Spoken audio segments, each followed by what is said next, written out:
People who invest are sacrificing their current purchasing power with hopes of obtaining a higher purchasing power in the future. And the reason why most people actually choose stocks as their asset class is because it is one of the best performing asset classes in history. For example, over here we can see the price evolution of the S&P 500 from 2010 all the way up to 2024. And no matter when you had invested, you would be up by now. And the great thing about this stock market is that there are so many companies that you can basically choose your level of risk.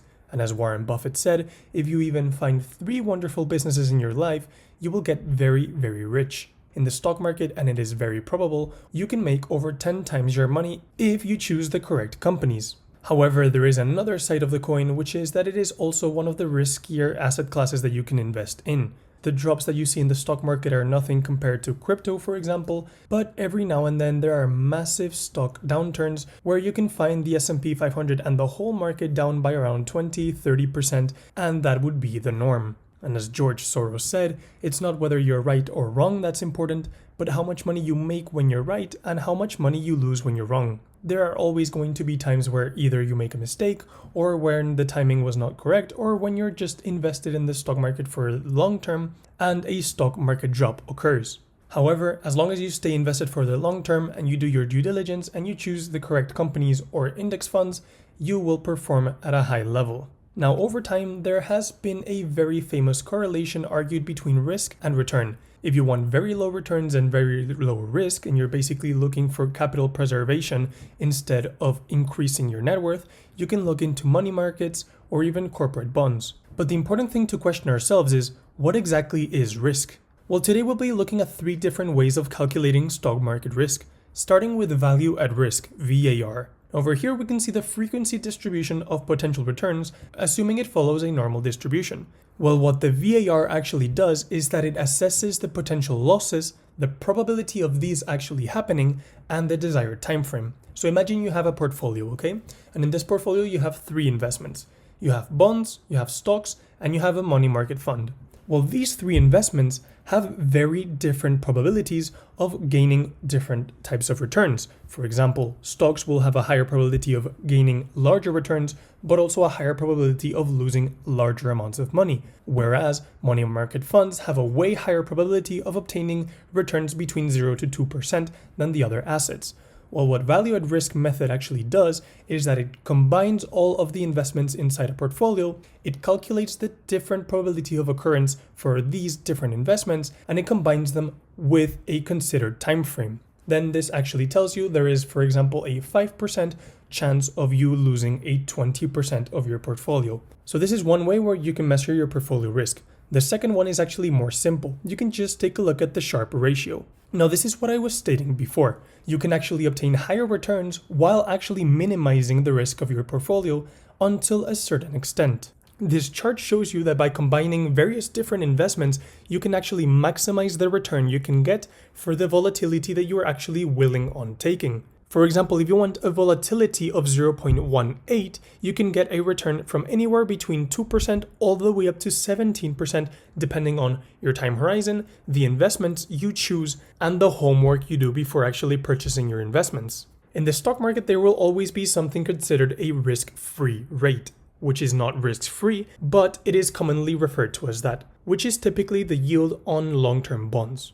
This, for example, right now, let's imagine it's at 3%. Well, then you take your portfolio's excess returns. For example, imagine your portfolio returned a 10%. Well, then in comparison to the 3% risk-free rate, you will get a 7% excess return. You then divide this return by the volatility, which can typically be assessed as the beta, and you can actually get your Sharpe ratio and analyze whether you're actually maximizing your return in order for your volatility with your specific portfolio. But there is another measure which I prefer, and this is the risk-adjusted return.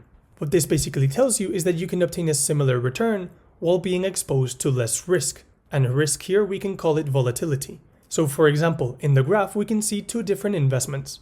One that is extremely volatile, it goes up and down over the time period of the investment. Then we have a second investment, which is very constant. It doesn't have big drops, it doesn't have big surges. Both of these actually get to the same return at the end of the time frame. When we look at the risk-adjusted return, well, the black line is the one that wins because it has had a lot less volatility than the gray line has, and they both actually got the same return. The formal definition of risk-adjusted return is that it measures an investment's return after considering the degree of risk taken to achieve it. Now, in order to compare this, of course, you do have to take into account and consider that these two investments have to be over the same time period.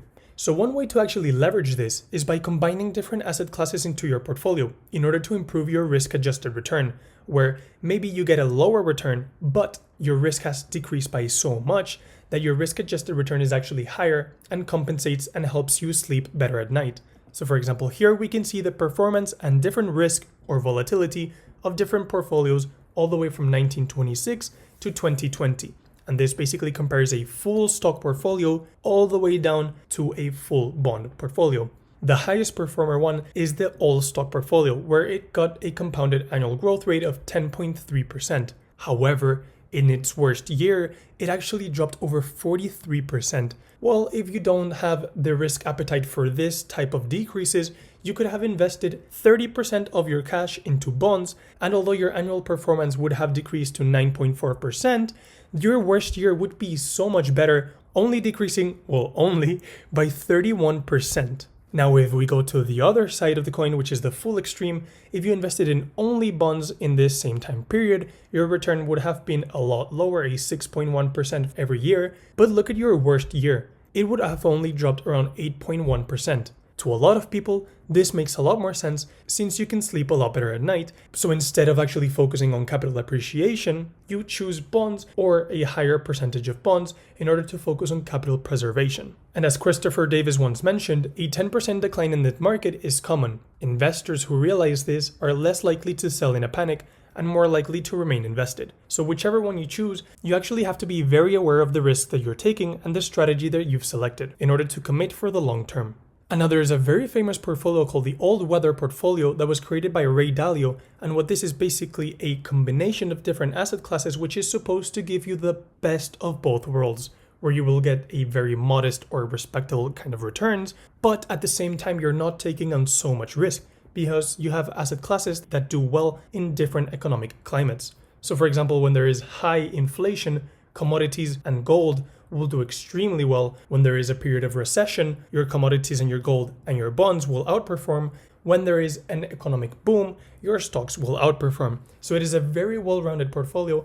And in the bottom, you can see the different indices that you can actually use in order to recreate this portfolio if you're actually looking for something like this. If we look at the analytics and compare this to the S&P 500, we can see that over time, it returns a lot less than the S&P 500, but look at its maximum yearly loss.